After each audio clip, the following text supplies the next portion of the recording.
Welcome to the deep dive.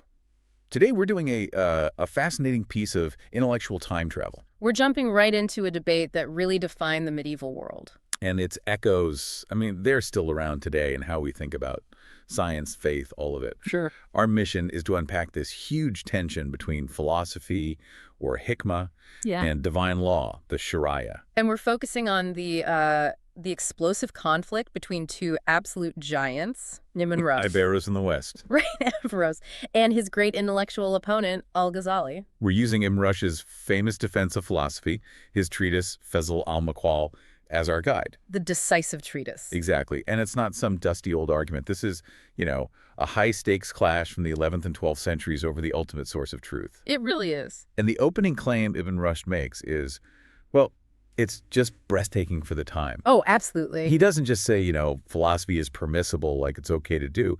He says that philosophical inquiry, using rigorous demonstrable logic, is actually obligatory under divine law. Which is the ultimate setup for his entire project. Obligatory. It reframes the whole thing. The search for truth isn't some dangerous foreign idea. It's a core religious duty. You almost can't be a complete Muslim without it. So let's unpack that. For something to be a religious obligation, it has to lead to God, right?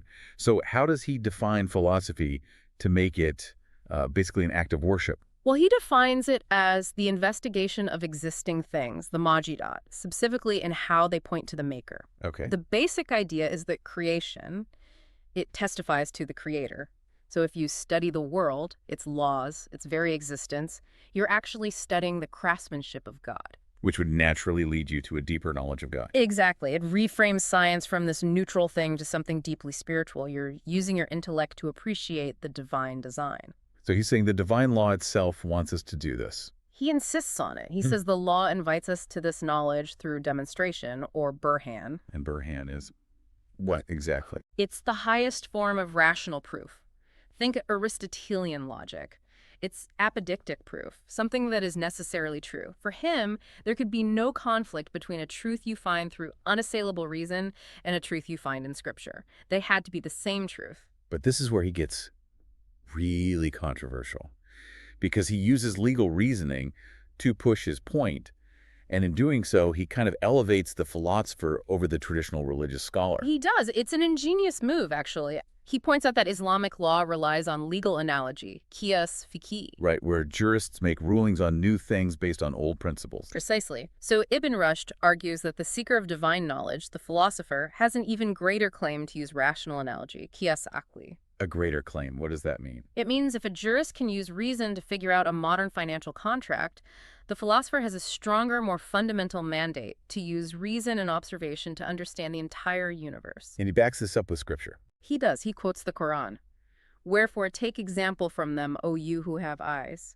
He's basically co-opting the tools of the jurists to beat them at their own game. So he's flipping the whole intellectual hierarchy of the 12th century on its head. It's completely radical. And to do this properly, he says you have to study the works of the predecessors of former nations. The Greeks. The Greeks. No. His view is purely pragmatic. Wisdom is wisdom. If Aristotle gave you the best toolkit for logic, then you are religiously obligated to use that toolkit. And this commitment to reason puts him on a direct collision course with, well, the most famous anti-philosopher of the age, Al-Ghazali. This is the intellectual heavyweight match of the century. Ghazali had his Tafafut al-Falasifa. The incoherence of the philosophers. Right. It was this massive attack arguing their core ideas were contradictory or heretical, and Ibn Rushd fired back with his own book, Talafut al-Tafut. The incoherence of the incoherence. A brilliant title. And their main battleground was the nature of reality itself, specifically cause and effect. Absolutely. Ghazali's position is known as occasionalism, and it was all designed to protect the absolute unlimited power of God. So what did he argue? He argued there's no necessary causal connection between any two things. When you put cotton in fire, the cotton doesn't burn because fire causes burning. Wait, okay, so if fire doesn't cause burning, what on earth does? God does, directly. The two items, the fire touching the cotton burning, they just happen together through what Ghazali called mere custom. So God is the sole agent, deciding moment by moment to make the cotton burn. Exactly. It ensures God is never bound by the laws of nature. I mean, the implications of that are huge, almost paralyzing. Hmm. How can you predict anything? How do you do science or build a house or even just boil water if you can't rely on fire to heat it? That is precisely the charge Ibn Rushd throws at him. He argues that this makes science, philosophy, even just common sense, totally impossible. Because things wouldn't have fixed natures. Right. If things don't have stable, law-like patterns of behavior, then even naming them is pointless. If fire might just as easily turn the cotton blue, then language breaks down. The world becomes arbitrary. So Ibn Rushd needed a solution that kept God in charge, but also allowed for a predictable scientific world. And his solution was elegant.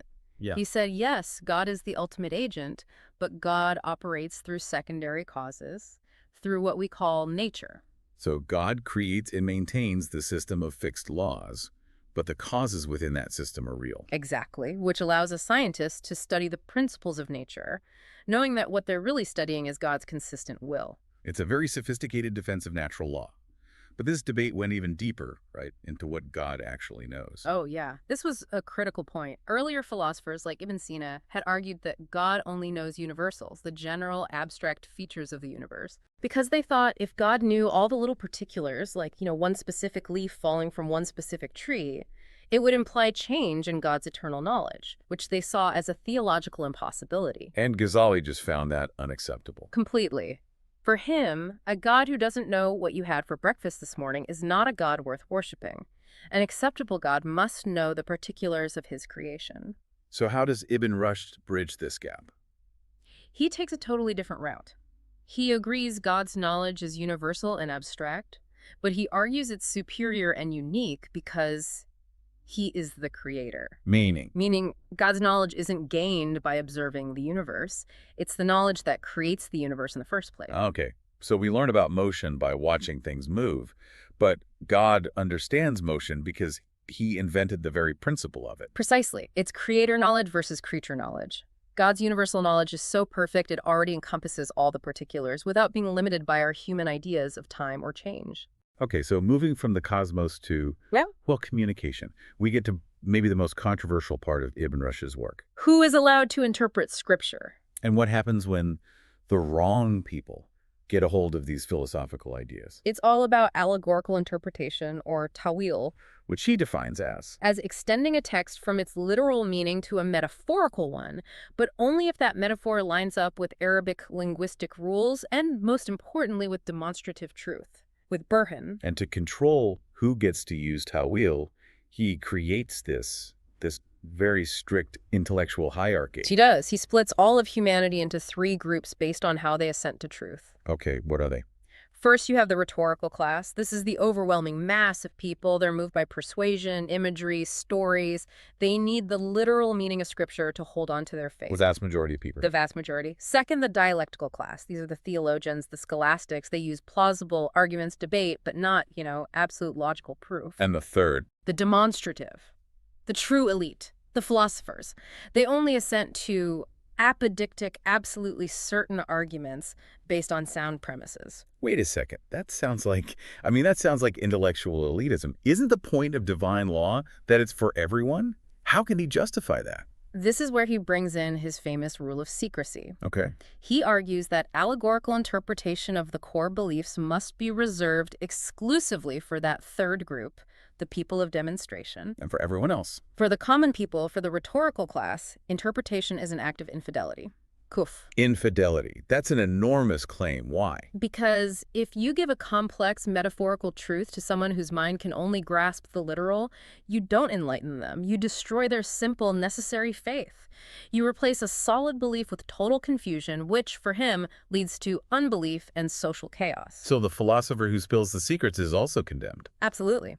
Ibn Rushd says any philosopher who discloses these interpretations to the masses is himself an unbeliever. He's put his own intellectual vanity above the stability of the entire community. That reframes it a bit. It's less about snobbery and more about a social guardrail. Exactly. He uses the physician analogy to explain it. Right. An expert physician understands the deep science behind medicine, but he doesn't explain complex biochemistry to his patients. He just prescribes the cure, the common remedy that they need to follow. The public doesn't need to be doctors. Right. And in the same way, the public doesn't need to be philosophers. They need the literal, accessible faith that guides them to an ethical life. And this whole disagreement over how you get to the truth, it brings us right back to Ghazali. Who, in the end, rejected philosophy, and he even rejected the kind of dialectical theology we were just talking about. He did. He famously concluded that the intellectual path was, well, a dead end. He turned instead to Sufism, to the mystic path. As the ultimate source of real certainty. That's right. Ghazali called Sufism a practical experiential discipline, or doc. It literally means taste. He felt that only through spiritual practice, ecstasy, intuition, could you attain a kind of light that reveals truths that language just can't describe. So the goal isn't demonstration, Burhan, anymore. It's experience, Doc. Precisely. Through devotion, purifying the soul, the mystics could get this direct, non-intellectual illumination from God. He even ranked knowledge.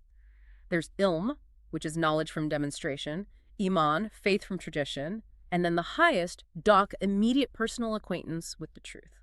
How does pure reason even argue with that?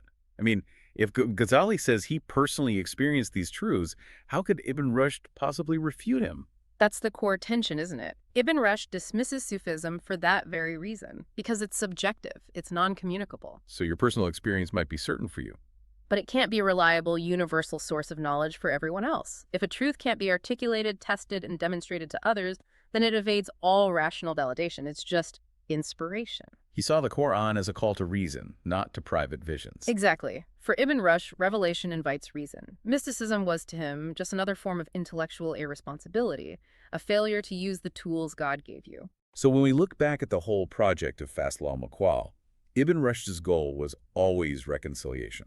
Always. He wanted to prove that philosophy is the friend and foster sister of the divine law.